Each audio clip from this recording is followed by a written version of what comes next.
জামাত জান্নাতে টিকবে। আমি নিজে শুনেছি বিভিন্ন রিলস এবং শোতে জামাতের একটা না হয় নেতা হয়তো ভালো কাজের জন্য ব্যাখ্যা করতে গিয়ে বলেছে। আর বিএনপি কয়টা ক্যান্ডিডেট বলেছে টিকিট জান্নাতে, টিকিট টিকিটের কথা জান্নাতে যাবে ভোট দিলেই। বিএনপি তো বেশি বলেছে। এই কথাগুলো বলেন না কেন? আপনারা নিজেদের দোষ স্বীকার করেন না কেন?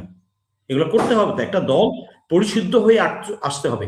আপনাকে প্রমাণ করতে হবে আপনার কথা কাজ দ্বারা যে আপনি অন্যের চেয়ে। তার মতলব বোঝা যাচ্ছে, এই দলটার মতলব বোঝা যাচ্ছে, পরিষ্কারভাবে বলছি আমি জনগণকে, এই দলটার মতলব বোঝা যাচ্ছে। ভারতের কোলে বসে গেছে এতদিন, কিন্তু গত 5-6 মাস কিন্তু আমরা বলেছি, সোশ্যাল মিডিয়াতে দেখেছি নেতাদের বক্তব্য, বিভিন্ন ভার্সন, ভারতের প্রতি একটু দুর্বলতা তাদের বাচন ভঙ্গিতে প্রকাশ পেয়েছে, প্রকাশ পেয়েছে। তো সেটা তো আমি দেখেছি, আর এটা তো কনফার্ম, ফার্দার কনফার্ম করে এই নির্বাচনী প্রচারণায় এসে এই যে তাদের আজকের এই বক্তব্য বা গতকাল জানি না, আপা থাকলে তুই সাহস না পাই কোথায়। এর আগে মির্জা ফখরুল সাহেব কয়েকটা বেফাস কথা বলেছেন যে আওয়ামী লীগকে সব মাফ করে দেবো, তোমরা আমি সকল মামলা তুলে নিব। আরে ভাই, হত্যাকারী সে, আর মামলা তুলে নেওয়ার তুমি কে, মাফ করে দেওয়ার তুমি কে?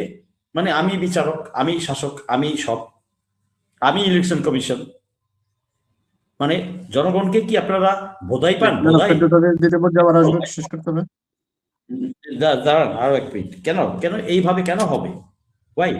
আর লেভেল প্লেইং ফিল্ড যদি ইসি এনশিওর করতো, তাইলে এত এই যে কথা কুকুথা বলার, এই সব দলের নেতা নেত্রীরা বলার সাহস, দুঃসাহসটা পাইতো না। এখানে ইসি তো গড়বড় করে দিছে, ঋণ খেলাপিদেরকে দিছে, দ্বৈত নাগরিকদের দিছে, লুটেরা ব্যাংক লুটেরাদেরকে দিছে অনুমোদন দেয়াতে এখন আজকে এই হজবরল একটা অবস্থা, আইন শৃঙ্খলা বাহিনীর অবস্থা।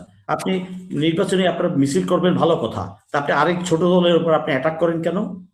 এই চর্চা থেকে, ওই অতীতের এই চর্চা থেকে তার মানে বের হয়ে আসতে পারেন না, এটা তার প্রমাণ। সভ্য হইতে পারেন নাই তার প্রমাণ, ভদ্রতা শিখেন নাই তার প্রমাণ, অতীতের সেই কামড়াকামড়ির চর্চাটাই রেখে দিছেন। কোথায় ভালো কিছু দেখাতে হবে তো আপনার দলকে, কিছু ভালো দেখাতে পারছেন না। আর এই সোশ্যাল মিডিয়াতে গরম করে যে কি জামাত জান্নাতে টিকবে। আমি নিজে শুনেছি বিভিন্ন রিলস এবং শোতে জামাতের একটা না হয় নেতা হয়তো ভালো কাজের জন্য ব্যাখ্যা করতে গিয়ে বলেছে। আর বিএনপি কয়টা ক্যান্ডিডেট বলেছে টিকিট জান্নাতে, টিকিটের কথা জান্নাতে যাবে ভোট দিলেই। বিএনপি তো বেশি বলেছে। এই কথাগুলো বলেন না কেন? আপনারা নিজেদের দোষ স্বীকার করেন না কেন? এগুলো করতে হবে তো। একটা দল পরিশুদ্ধ হয়ে আসতে হবে। আপনাকে প্রমাণ করতে হবে আপনার কথা কাজ দ্বারা যে আপনি অন্যের চেয়ে ভালো। আপনি গায়ের জোরে ভোট চাইতেছেন, মাইক বানায় ক্যাম্পেইন করে ভোট দিচ্ছেন, মিছিল করে ধামাক্কা লাগায় ভোট চাইতেছেন, এই স্টাইলে তো চলবে না রে ভাই। ভুলে যায় না 30% ইয়াং ভোটার কিন্তু এবার, এই স্টাইলে হবে না ভোট। আমি চাই সমগ্র সকল রাজনৈতিকগুলো সহযোগিতা করবে এবং ভোট সুষ্ঠুভাবে হবে। আর সরকার তার দায়িত্ব পালন করবে, আইন শৃঙ্খলা বাহিনী তার দায়িত্ব পালন করবে। এই ধরনের এই যে আওয়ামী বিহীন কেন হবে, আওয়ামী বিহীন কেন হবে, এটা শব্দটা সেন্টেন্সটা বলাই তো অপরাধ ছিল তার। এই জন্য কোনো একদিন তাকে আইনের আওতায় আনা উচিত। আপনারা জেনে নিবেন আমি কি, বা আমরা, মেজর ইমরান, কর্নেল হাসিন, আমরা যারা প্যাট্রিয়ট, হার্ট প্যাট্রিয়ট না, শুধু হার্ট কোর প্যাট্রিয়ট, আমরা যারা নিঃস্বার্থভাবে চলে যাই মাঠে গুলির সামনে। এবং আমি না শুধু, আমাদের এরকম 50 প্রায় 100 অফিসার এই জুলাই যুদ্ধে ছিল, মাঠে ছিল। শুধু ডিএইচএস যে ওইটা দেখেছে সেটা না। আজকে মনি ভাই একটু বেশি টাইম দিবেন, কারণ মানুষের অনেক অজানা রয়ে গেছে, মানুষ জানা উচিত। তো এই যে অনেক সময় রাজনীতির কথার খাতিরেই যে উল্টাপাল্টা কিছু বলতে হবে, তা কিন্তু ঠিক না। আপনার নেতা যখন গাদ্দারি করে আমার দেশটা নিয়ে, আপনার ভালো লাগে, আমার ভালো লাগে না, আমার মাথায় রক্ত উঠে, মানে শালাকে এখনই কবর দেই। আমি দেশ বিক্রি করবো না ভাই কোনোদিন। আমার ট্রেনিং, আমার রক্ত, আমার শিক্ষা সব দেশের তরে। আপনার নেতা কতবার দেশ বিক্রি করে, এবং আগামীতে কয়জন মুসলেকা দেওয়া আছে অলরেডি জানেন এগুলা? আমার কাছে ইনফরমেশন আছে পাক্কা। আমি ছাড়বো বাজারে? আমি ছাড়বো? বুঝেন না আপনারা, দেশের কচুটাও বুঝেন না। এটা বলতে বাধ্য হইলাম আমি, কারণ যে পরিমাণ স্টাডি আমরা করি, আমরা জানি, ইনফরমেশন রাখি, এগুলো কচুটাও জানেন না আপনারা। আপনারা জানেন মার্কার দল নেতা খালেদা জিয়া একদম হাইস্ট রেসপেক্টেড লেডি, তার জন্য নিবেদিত প্রাণ কয়জন ছিলেন? তাকে মুক্তি করতে পারেন নাই, করেন নাই, করতে চান নাই আপনার সিনিয়র নেতারা। ইব্রাহিম ভাইয়ের কথা বলবো না, সিনিয়র নেতারা চান নাই। ষড়যন্ত্রের কথাগুলো জানেন? জানেন না। মাশাআল্লাহ যে পাইতো এটা সত্য, এটা জানেন? ইদানিং শুনতেছেন, আগে তো জানতেন না। আমরা আগে থেকেই জানতাম। হ্যাঁ, ভারতের সাথে কয়জন কতবার গেছে ওইখানে 22 সাল থেকে এই পর্যন্ত, জানেন? ডাটা আছে আপনাদের কাছে? আমার কাছে আছে। এই যে বলেন কারবেগে কত টাকা, হ্যাঁ আমি একটা টকশোতেও বলে দিয়েছি, একটা টকশোতে বলেছি আজ থেকে 8 দিন আগে কার ব্যাংকে টাকা জমা হয়েছে গিয়ে খোঁজ নেন। আমি না জেনে হাওয়ার উপর বলেছি? হাওয়ার উপর একটা নেতা সম্পর্কে এমনি বলে দেওয়া যায়? সম্ভব একটা মানুষের মধ্যে বদনাম দেওয়া সম্ভব? তাহলে আমি কনফার্ম না হয়ে কথা বলি নাই। অতএব আপনারা একটু সাবধান হন ভাই, দেশটাকে বিক্রি করেন না। আপনি খোঁজ দেন আপনার কোন কোন নেতা ভারতের কোলে অলরেডি বসে গেছে। ভোট তো পরে ভাই, আপনার দেশ না থাকলে আপনার ছেলেটা কই থাকবে, আপনার নাতিপুতি কই থাকবে? ওগুলা চিন্তা করেন নাকি ইমিডিয়েটলি কালকে গদিতে বসবে, ইলেকশনে জিতবো, এইগুলা বোঝেন? আপনারা করেন ওই চিন্তা। আমাদের মতো মানুষরা আর বিরাট চিন্তা করি।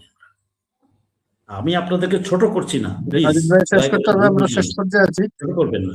কথাগুলো আজকে বললাম এই জন্য, কারণ আপনাদের যে অনেকেরই শুনি বিভিন্ন মন মানসিকতা সমালোচনা করার জন্য শুধু সমালোচনা করেন না। আমি যে টোটাল পার্সপেক্টিভে চিন্তা করি, আপনারা হয়তো কেউ খণ্ড খণ্ড চিন্তা করেন আর কাউন্টার করেন কারো বক্তব্য। দেশ এই যে জুলাই যোদ্ধাদেরকে তো জুলাই যোদ্ধা আছে বলে আজকে আপনি ইলেকশন চাইতে পারতেছেন। খালেদা জিয়ার এত বড় একটা জানাজা করতে পারছে, তারেক সাহেব দেশে আসতে পারছে, আপনাদের নেতাকর্মীরা মুক্তি পাইছে। এটা কত বড় নিমক হারামি। যদি একটু ধ্যান জ্ঞানে চিন্তা করেন নিরপেক্ষভাবে যায় নামাজে বসে, তাইলে বুঝবেন যে এটা কত বড় অকৃতজ্ঞতা। তো যে এটা উচিত না। এই ধরনের থেকে আমি আশা করব রাজনৈতিক দলগুলো বোধোদয় হোক। আমি কয়দিন বাঁচবো আমি জানি না। আল্লাহ তিনবার ফেরত এনেছেন, 3 বার ফেরত এনেছেন। শেষ করতে হবে, আমরা শেষ পর্যায়ে আছি। আচ্ছা ঠিক আছে। আর ওই যে আপনার পরের পার্টটা ছিল যেন কি, আমি শর্টকাট বলে দিই, এটা পরের পার্টটা, পরের যে পার্টটা ছিল দোষারোপের রাজনীতি, যেটা আপনি বলেছেন, প্রথমেই বলেছেন। হ্যাঁ, দোষারোপের রাজনীতি চলছে, দেখতে পাচ্ছি আমরা। জামাত বলে একটা গালি দেয় ওকে, আর ও দেয় গালি দেয়, বিএনপি গালি দেয় আরেকজনকে। এই জিনিসগুলো তো ভাই খারাপ। আমি তো সেটাই বলছি যে আপনি আপনার কি কি ভালো আছে সেটা বলেন, অন্যের খারাপটা বলার দরকার নেই। এই চর্চা থেকে জামাতকেও বেরোয় আসতে হবে, বিএনপিও বেরোয় আসতে হবে, ছোট ডান বাম সবাইকে বেরোয় আসতে। আমরা একটা ভালো দেশ চাই, নতুন বন্দোবস্তের বাংলাদেশ চাই, কারণ আমরা রক্ত দিয়েছি। জুলাই যোদ্ধারা যে ত্যাগটা করেছে, আপনার মানে যাদের সন্তান যায় নাই তারা বুঝবে না, এটা তাদেরকে বোঝানো যাবে না। রাজনৈতিক নেতা কর্মীদের সন্তান তো যায় নাই ভাই। আর কোন দল মাঠে ছিল কি না ছিল এটা তো জানি, আমাকে জানাইতে হবে না। আমি 16 বছর মাঠে ছিলাম, পুরো জুলাই মাস, আগস্ট 5 তারিখ পর্যন্ত ছিলাম। আপনার এই যে জামাতের নেতা যে ব্রিগেডিয়ার আজমি, গোলাম আজমের ছিল ব্রিগেডিয়ার আজমি, আমাদের বিপ্লব তো এখানে শেষ হয় নাই। তাকে মুক্ত করার জন্য আয়না ঘরে যারা আছে, আমরা হাজার টায়ার্ড হয়েও সারাদিন শেষে রাত 1টা পর্যন্ত ওখানে বসা ছিলাম। এই কাহিনী কি জানেন এনারা? জানেন না। আমরা কিন্তু নিজের গল্প বলে বেড়াই না। তো প্রতি দর্শক শ্রোতা এবং সদস্যদের জানা উচিত যে হার্ডকোর কারা, কারা দেশের জন্য একাট্টা, এটা বোঝা উচিত। জি ধন্যবাদ। আসসালামু আলাইকুম। ধন্যবাদ।